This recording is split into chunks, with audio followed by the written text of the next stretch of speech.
Abid boxer Abid Hussain से Abid boxer कैसे बना, इनकाउंटर स्पेशलिस्ट कैसे बना, कितने हजार लोगों का इनकाउंटर किया, अब इसको क्यों गिरफ्तार किया गया है, क्या वाकई अब इसका भी इनकाउंटर किया जाएगा, और किस तरह पंजाब पुलिस में भर्ती हुआ, किस तरह से एक मल्ला जिसको उर्दू में कश्ती रान कहते हैं, जो मुसाफिरों को दरिया के एक किनारे से दूसरे किनारे के ऊपर छोड़कर आता है, किस तरह से वो पढ़ा और किस तरह से पंजाब पुलिस में भर्ती हुआ और नरगिस के साथ इसका क्या ताल्लुक था, और एक बड़ी एक ड्रामाई स्टोरी आपको बतानी है। ये ट्रेंडिंग में इसलिए है कि आबिद बॉक्सर की बीवी आए रोज मीडिया के ऊपर आके रोती है, आए रोज बताती है कि फलां फलां बंदा आबिद बॉक्सर को घर से उठाकर ले गया है, आबिद को मार दिया जाएगा और आबिद से अब उस केस का बदला लिया जाएगा। वो केस भी आपको बता देता हूं।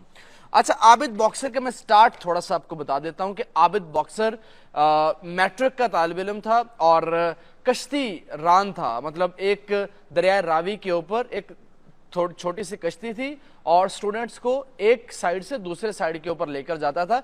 गवर्नमेंट कॉलेज के स्टूडेंट थे। उन्होंने पूछा एक दिन कि यार तुम नौजवान हो, क्या तुम पढ़े लिखे हो? उसने कहा मैंने मैट्रिक किया है। उन्होंने कहा यार तुम कश्ती अच्छी चलाते हो, तो इस कश्ती अच्छी चलाने के ऊपर तुम्हारा गवर्नमेंट कॉलेज में एडमिशन हो सकता है। तो जनाब चंद दिनों के बाद ये वहां पहुंच गया उन दोस्तों के पास और उन्हें फॉर्म वगैरह फिल करवाया। उसके बाद गवर्नमेंट कॉलेज में एडमिशन हो गया। उसके बाद उन दोस्तों में से एक दोस्त आजकल FIA में एडिशनल डायरेक्टर है। तो उसके मुताबिक ये पूरी स्टोरी है और उसने इसकी ज़िंदगी के इंतहाई अहम वाक़यात भी बयान किए हैं, इसके इनकाउंटर भी बयान किए हैं, इसके इंतहाई अहम करीबी जो ताल्लुकात थे सियासी शख्सियात के साथ और इसके स्कैंडल्स थे वो तमाम उसने बात की है। तो वो मैं आपको थोड़ी सी डिटेल में बता देता हूँ। अब इसको जो इसके घर से गिरफ्तार किया गया है, DSP के साथ कौन कौन से जो बदमाश थे वो आए और आखिर ये मामला क्या है, क्योंकि खुदा न खास्ता अगर ऐसी खबर आती है आबिद बॉक्सर की सेहत के हवाले से, कोई भी ऐसी खबर, क्योंकि सारी जिंदगी ये भी इनकाउंटर स्पेशलिस्ट ही रहा है और पुलिस में भी इनकाउंटर स्पेशलिस्ट भी रहा, और लश्कर जंगवी जो है उसका एक अहम इसने कारिंदे को इसने मारा था और वही कारिंदा उसने इसको जेल से छुड़वाया था। जेल से भागने में इसकी साथ उसने मदद की और फिर उसी ने इसको मारा। डिटेल में आपको बताता हूं, लेकिन अभी तक आपने इस वीडियो को लाइक नहीं किया तो लाजमी लाइक कर लीजिए, इसको शेयर नहीं किया तो लाजमी शेयर कर लीजिए। अपनी राय का इजहार आपने कमेंट बॉक्स में करना है और अगर आप नए हैं तो इसको लाजमी फॉलो कर लीजिए मेरे पेज को। आबिद बॉक्सर जनाब जब गवर्नमेंट कॉलेज में चले गए और वहाँ पे वो फिजिकली स्टूडेंट थे और 1988 में पंजाब पुलिस में भर्तियां ओपन हुई और पंजाब पुलिस में फिजिकली ये फिट थे तो ये फिजिकल के कोटे के ऊपर पंजाब पुलिस में भर्ती हो गए। फिर उसके बाद ये जनाब 1988 में भर्ती हुए और उसके एक ही साल बाद इन्होंने जनाब नेशनल गेम्स में हिस्सा लिया पंजाब पुलिस की जानिब से और बॉक्सिंग में ये गोल्ड मेडल हासिल करके आए और फिर आबिद को ASI से ASI भर्ती हुए, फिर इनको सब इंस्पेक्टर बना दिया गया। फिर जनाब SP कैंट के स्टाफ अफसर रहे, AIG के PSO रहे। 1991 में आबिद बॉक्सर ने UET लाहौर के सामने एक अब्दुल करीम नामी मुजरिम को मारा और फिर लश्कर जंगवी के एक शिद्दत पसंद रियाज को मारा और फिर जनाब पंजाब पुलिस के इनकाउंटर स्पेशलिस्ट ग्रुप में इसको शामिल कर लिया गया।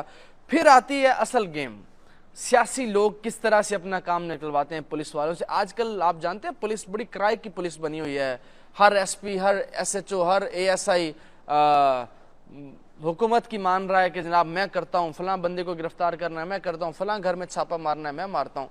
तो जनाब आजकल ये सीन चल रहा है, तो ये ज़रा उनके लिए भी एक सबक है इसमें। अच्छा, शहबाज शरीफ के दौर में 1000 बंदा पुलिस मुकाबले में मारा गया, इनकाउंटर स्पेशलिस्ट को इनकाउंटर में ही मार दिया जाएगा। इसके बाद इसका बयान आया आबिद बॉक्सर का। अब मैं आपको थोड़ा सा एंड के ऊपर बताता हूं कि आबिद बॉक्सर कहते हैं कि उनके ऊपर कोई मुकदमा नहीं है और पहले दर्ज किए गए मुकदमों में से उन्हें बरी कर दिया गया है जबकि बाकी खारिज हो चुके हैं। आबिद के पुलिस के दौरान स्कैंडल आते रहे, इल्ज़ामात भी उनकी ज़ात के साथ जुड़े रहे, स्टेज अदाकारा नरगिस के साथ उनके ताल्लुकात की खबरें, फिर कुछ इख्तिलाफात की बुनियाद पर मुबैना तौर पर अदाकारा का सर मुंडवाने का वाक़या महीनों तक खबरों में रहा और उसके बाद वो कहते हैं कि 2002 के बाद उनका नरगिस से कोई रब्ता नहीं है और एक और है जनाब, एंड के ऊपर मैं आपको बता देता हूं कि आबिद बॉक्सर को हिदायतकार सैयद नूर ने कहा कि मैं आप पर फिल्म बनाना चाहता हूं, और इस तरह मौला जट के प्रोड्यूसर मलिक यूनुस ने भी कहा कि आप पर फिल्म बनाना चाहता हूं, लेकिन इन्होंने दोनों बार मना कर दिया। फिर ये जनाब 10 साल रहे बाहर। 2008 से जब इनको पता चला कि इनको मार दिया जाएगा, उसके बाद ये 2018 में आए, फिर लोग कहते हैं कि इनको शहबाज शरीफ के खिलाफ इस्तेमाल किया जाएगा, और अब इनको घर से उठा लिया गया है। और इनके ऊपर जो मुकदमात हैं वो एक तो जाली राजी का केस है, और इसके अलावा ज़मीन हथियाने का केस है, और इसके अलावा कब्ज़े का केस है, और इसके अलावा इनके ऊपर कुछ बदमाशों के साथ कोई बदमाशी का केस है। ये मॉडल टाउन में रह रहे हैं, के ब्लॉक के अंदर, और मुझे इत्तफाक ये हुआ है कि मैं कई दिन जो है हम दोनों जिम इकट्ठे करते रहे, आबिद बॉक्सर और मैं। वहाँ पे एक बड़ी मशहूर जिम है, उसमें हम दोनों इकट्ठे जिम करते रहे। मुझे कई दफ़ा इत्तफाक भी हुआ इनसे गुफ्तगू करने का, और मैंने चंद एक चीज़ें इनसे पूछी, और मैं इनको ज़रा ज़ाती तौर पे भी जानता हूँ। तो ये इनकी पूरी ज़िंदगी का किस्सा था। एंड के ऊपर हमें सबक क्या मिलता है? सबक ये मिलता है कि आप जितने मर्जी किराए के टट्टू बन जाएं, बिल आखिर आपको भी मार दिया जाएगा। आपके साथ भी वही सलूक होगा जो आप इस्तेमाल होकर लोगों के ख़िलाफ़ करते हैं। और पुलिस जो आजकल ये कर रही है, इनके लिए ये सबक है। अभी तक आपने इस वीडियो को लाइक नहीं किया तो लाजमी कर लीजिए, और मुझे सब्सक्राइब नहीं किया इस चैनल को तो लाजमी कर लीजिए। इंशाल्लाह मुलाकात होगी अगली वीडियो में। अपना बहुत सा ख्याल रखिए, मुझे इजाज़त दीजिए। अल्लाह निगहबान।